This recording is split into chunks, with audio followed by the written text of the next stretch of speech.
ఇప్పుడు నందిగామ నియోజకవర్గ శాసనసభ్యురాలు తంగిరాల సౌమ్య గారు.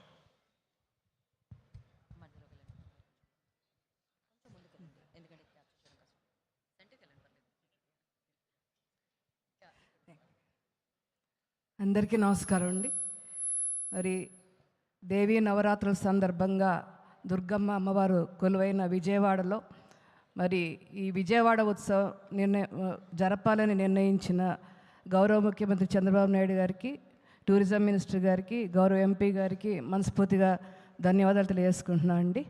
తప్పకుండా విజయవాడ చరిత్రలో ఇదొక బ్లాక్ బస్టర్ అవ్వాలని, దానికి సహకరించాలని, అది మనందరి బాధ్యత. ఈ ప్రాంతవాసులుగా ఇది ఒక చరిత్ర సృష్టించబోతుందని తెలియజేసుకుంటూ సెలవు తీసుకుంటున్నాను. ఆల్ ద బెస్ట్ అనే టీం అందరికి కూడా థ్యాంక్ యూ. ధన్యవాదాలండి. మరి ప్రెస్ అకాడమీ